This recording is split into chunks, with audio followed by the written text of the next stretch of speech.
Hi children, third class పిల్లలందరికీ good morning నాన్న. మనం 11 లెసన్స్ కంప్లీట్ చేసుకున్నాం. 3 పోయమ్స్ని చక్కగా మీరందరూ కూడా టెక్స్ట్ బుక్లో చదివి వర్క్ బుక్లో నీట్ హ్యాండ్ రైటింగ్తో ఫిల్ చేసి ఉంటారని అనుకుంటున్నాను నాన్న. ఈరోజు మనం 12th లెసన్ చెప్పుకుందాం. చూడండి, 12th లెసన్ ఋతువులు కాలాలు. ఋతువులు కాలాలు. ఈరోజు మనం ఋతువుల గురించి తెలుసుకుందాం, రేపు కాలాల గురించి తెలుసుకుందాం. చూడండి, ఇక్కడ ఋతువులు 6 ఋతువులు నాన్న. మనకి మొత్తం 12 నెలల్ని 6 ఋతువులుగా విభజించడం జరిగింది. ఆ 6 ఋతువులు ఎప్పుడు వస్తాయి మనకి, ఆ ఋతువుల టైంలో మనకి ఎలా ఉంటుంది అనేది మనం ఈ లెసన్లో నేర్చుకుందాం నాన్న. రెండు పిల్లలు చూడండి, మనతో పాటు జంతువులు, పక్షులు, చెట్లు అన్నీ భూమి మీద కనిపిస్తాయి. చూడండి, మనుషులు, మనతో పాటుగా జంతువులు, పక్షులు, చెట్లు అన్నీ కూడా భూమి మీదే కనిపిస్తాయి. మనము కనిపిస్తాము, మనతో పాటు ఇవన్నీ కూడా కనిపిస్తాయి. భూమి తన చుట్టూ తాను తిరుగుతూ సూర్యుని చుట్టూ తిరుగుతూ ఉంటుంది. భూమి తన చుట్టూ తాను తిరుగుతుంది, సూర్యుని చుట్టూ కూడా తిరుగుతుందంట. చూడండి, సూర్యుడు తన చుట్టూ తాను తిరగడానికి ఒక రోజు పడుతుంది. చూడండి, సూర్యుడు తన చుట్టూ తాను తిరగడానికి ఒక రోజు సమయం పడుతుందంట. మనమైతే ఒక్క సెకండ్లో తిరిగేస్తాం మన చుట్టూ మనం, కానీ సూర్యుడు తన చుట్టూ తాను తిరగడానికి ఒక రోజు పడుతుందంట. సూర్యుడు ఉదయించినప్పటి నుంచి అస్తమించే వరకు ఉన్న సమయాన్ని, సూర్యుడు ఉదయించినప్పటి నుంచి అంటే మనకి సూర్యుడు కనిపించినప్పటి నుంచి మనకి కనిపించకుండా మాయమైపోయే వరకు, అంటే కనిపించకుండా వెళ్ళిపోయే వరకు ఉండే సమయాన్ని పగలు అంటారు. సూర్యుడు ఉదయించినప్పటి నుంచి అస్తమించే వరకు ఉండే సమయాన్ని పగలు అని, అస్తమించినప్పటి నుండి ఉదయించే వరకు ఉండే సమయాన్ని రాత్రి అని అంటారు.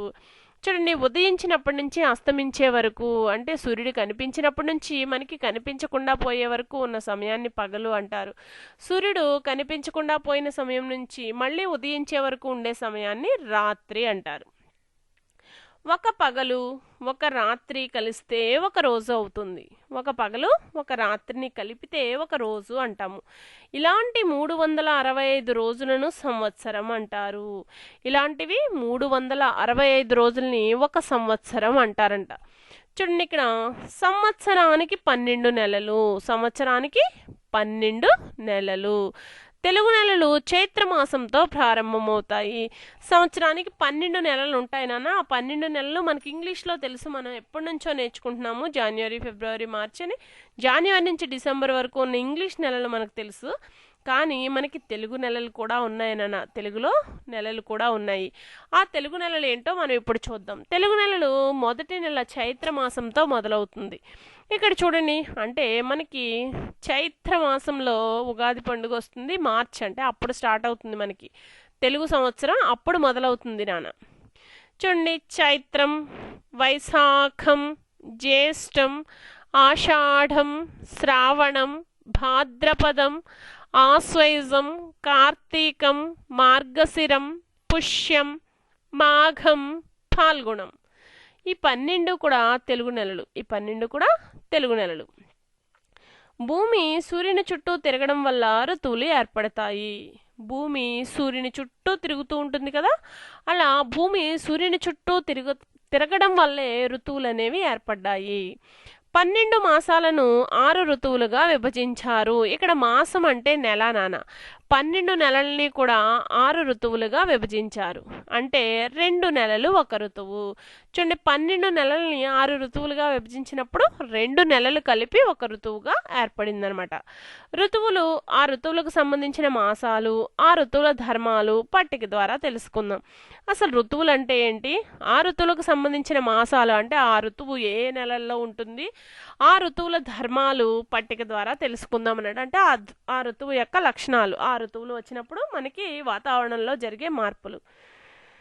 చూడండి, ఇక్కడ ఋతువు, మాసాలు, లక్షణాలు. అంటే ఇక్కడ ఋతువులు ఇచ్చాడు, మాసాలు అంటే 12 నెలల్ని 6 ఋతువులుగా విభజించారు కదా, ఏ ఋతువులో ఏ నెలలు ఉన్నాయి, ఆ ఋతువుల యొక్క లక్షణాలు. ఫస్ట్ వన్ చూసుకున్నట్లయితే వసంత ఋతువు చైత్ర వైశాఖ మాసాలు అంటే ఫస్ట్ సెకండ్ నెలలు, అంటే 1-2 months. చెట్లు చిగురుస్తాయి, పూలు పూస్తాయి. ఆ 2 నెలల్లో అంటే వసంత ఋతువు సమయంలో మనకి చెట్లన్నీ చక్కగా చిగురించి పూలు పూస్తాయంట. చెట్లన్నీ చిగురులు వచ్చి చక్కగా పూలు పూస్తాయి. వసంత ఋతువులో చెట్లు చిగురించి పూలు పూస్తాయి. సెకండ్ వన్ చూడండి, గ్రీష్మ ఋతువు జ్యేష్ఠ ఆషాఢ మాసాలు. చూడండి థర్డ్ అండ్ ఫోర్త్. జ్యేష్ఠ ఆషాఢ మాసాలు, ఎండలు ఎక్కువ, నదులు చెరువులు ఎండిపోతాయి, వేడిగాలులు వీస్తాయి. గ్రీష్మ ఋతువు సమయంలో మనకి ఎండలు ఎక్కువగా వేస్తాయి, నదులన్నీ ఎండిపోతాయంట, చెరువులు కూడా ఎండిపోతాయంట, వేడి గాలులు వేస్తూ ఉంటాయి. థర్డ్ వన్ చూడండి, వర్ష ఋతువు శ్రావణ భాద్రపద మాసాలు. చూడండి శ్రావణ భాద్రపదం 5-6 నెలలు. వానలు విస్తారంగా కురుస్తాయి, చెరువులు నీళ్లతో నిండుతాయి, నదులు నిండా నీళ్లుంటాయి. చూడండి శ్రావణ భాద్రపద మాసాలలో వానలు విస్తారంగా అంటే వానలు ఎక్కువగా కురుస్తాయి, చెరువుల నిండా నీళ్లతో నిండిపోయి ఉంటాయి, నదులు కూడా నిండు కుండల్లా ఉంటాయి అనమాట. ఎప్పుడు నిండుగా నీళ్లు ఉంటాయి. ఏ ఋతువులో? వర్ష ఋతువులో. ఆ వర్ష ఋతువు ఎప్పుడు వస్తుంది? శ్రావణ భాద్రపద మాసాల్లో వస్తుంది. నెక్స్ట్ శరద్ ఋతువు ఆశ్వేజ కార్తీక మాసాలు. చూడండి ఆశ్వేజ కార్తీక మాసాలు 7th and 8th మంత్స్ అనమాట. ఆశ్వేజ మాసంలో మనకి దీపావళి వస్తుంది, కార్తీక మాసం ఇప్పుడు జరుగుతుంది కదా మనకి. ఇప్పుడు మనం ఉన్నది కార్తీక మాసంలోనేనా. తెల్లని వెన్నెల కాస్తుంది, ఆకాశంలో మబ్బులు ఉండవు, నిర్మలంగా ఉంటుంది. చూడండి శరదృతువులో చక్కగా ఆశ్వేజ కార్తీక మాసాల్లో వస్తుంది, చక్కటి వెన్నెలను ఇస్తుంది, ఆకాశంలో మబ్బులు ఉండవు, నిర్మలంగా ఉంటుంది అన్నారు.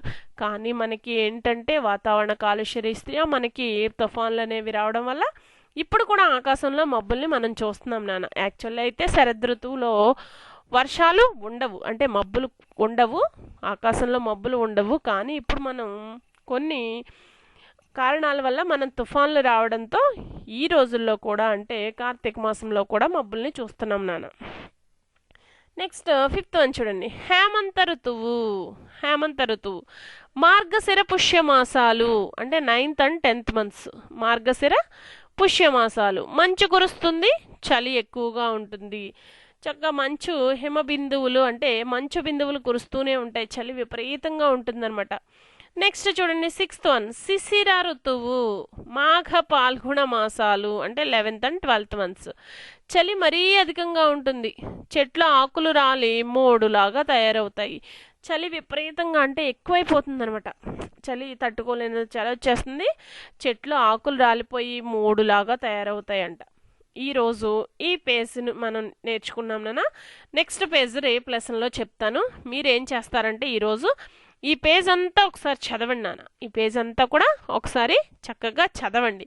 తెలుగు నెలల గురించి కూడా చక్కగా చదవండి. మీరేమి నోట్బుక్లో రాయవసరం లేదు. ఈరోజు ఈ పేజ్లో తెలుగు నెలల గురించి, ఋతువుల గురించి, ఆ ఋతువుల యొక్క లక్షణాల గురించి చదివి చక్కగా అర్థం చేసుకోండి నాన్న. చదవడం అర్థం చేసుకోవడం ఈరోజు రాయాల్సిన అవసరం ఏమి లేదు నాన్న. చక్కగా ఈ పేజ్ని చదివి అర్థం చేసుకుంటారనుకుంటూ ఈ వీడియోని ఎండ్ చేస్తున్నానమ్మా.